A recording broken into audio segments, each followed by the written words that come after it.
to read chapter 6 of Wish by Barbara O'Connor. She's one of my very favorite authors, and I'm excited to keep reading. I'm posting this a little bit late today. I'm hoping that it gets to you in time.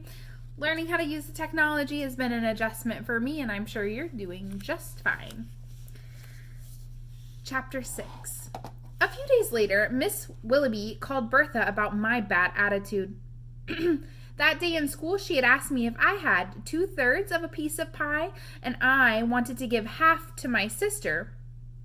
Then how much of the whole pie would that be? I told her I wouldn't give my sister any of my pie. Everyone laughed except Miss Willoughby. She had turned red and pressed her lips together and made her eyes into little slits when she looked at me. When she called Bertha that afternoon, I was stretched out in Gus's easy chair, watching TV. The fat orange cat named Flora was curled up in my lap. I heard Bertha say, "Oh, she did? Oh, dear." And then she had lowered her voice, and the only thing I could make out was bits and pieces drifting through the kitchen door. A rough time, missing her family, been hard on her. Then she hung up, and I kept my eyes on the TV when she came in and sat on the couch. "That was Miss Willoughby," she said. A fast-talking guy on TV was pouring chocolate syrup on the floor and mopping it up with a miracle mop. "She told me you've been a little bit rude in school," Bertha said. Now the man on the TV was showing a set of knives that came free with the miracle mop. Then Bertha started going on about how she knows how upset I must be about my family being all broken like it is. Well, she didn't use the word broken, but she might as well have. She said she knew how hard it must be and how scary it is to see Mama like she was.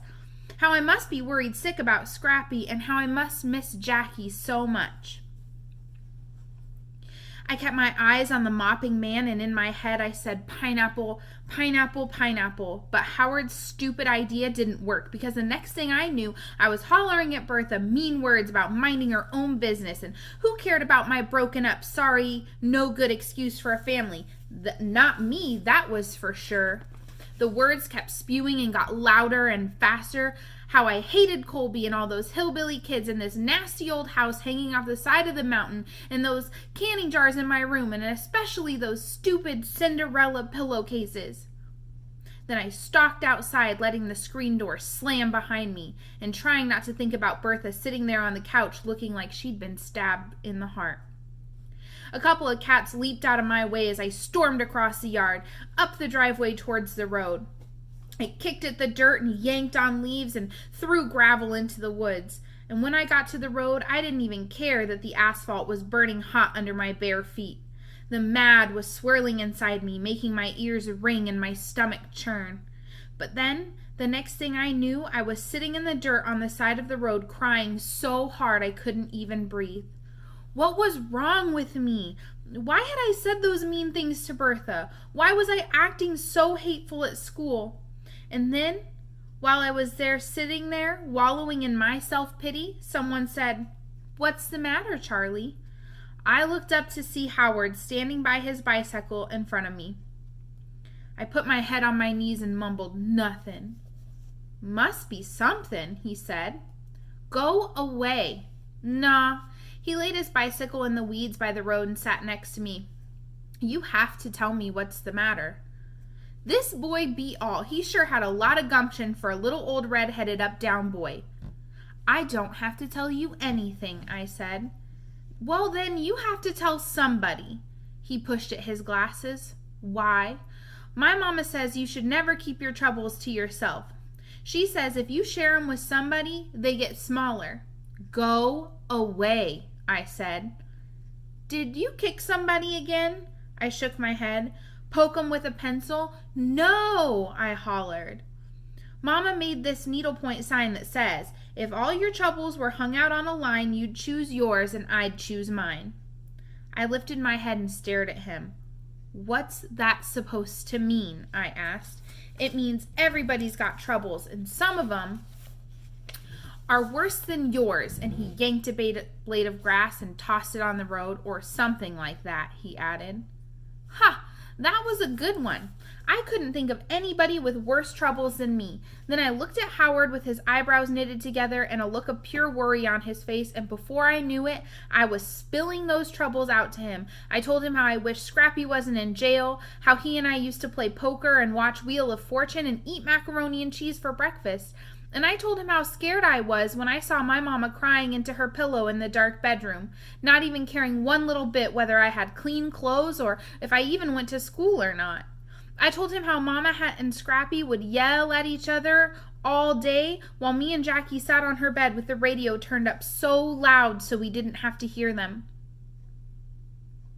I told him about all those times I watched from the bedroom window when Scrappy drove off with his tires screeching and gravel flying everywhere, and Mama yelled "good riddance to bad rubbish" from the front porch.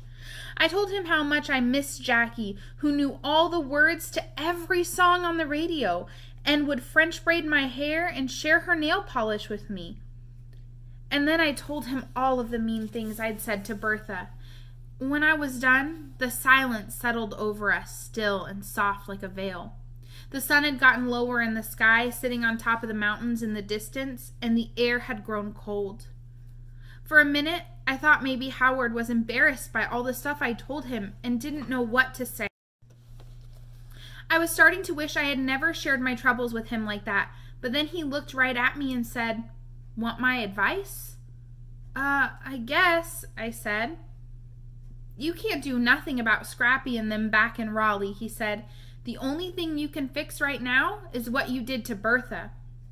I guess he was right. I couldn't fix my mess of a family, but I could try to make things right with Bertha.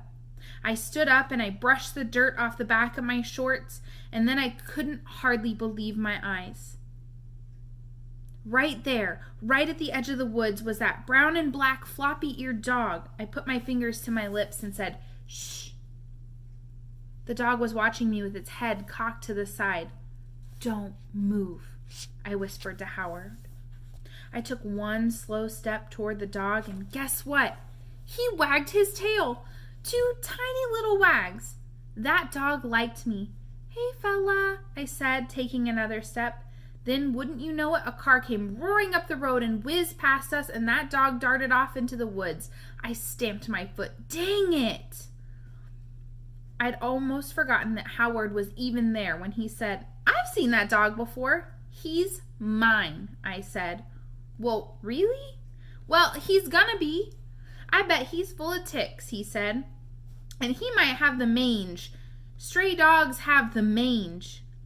"So what?" I said. "His name is Wishbone."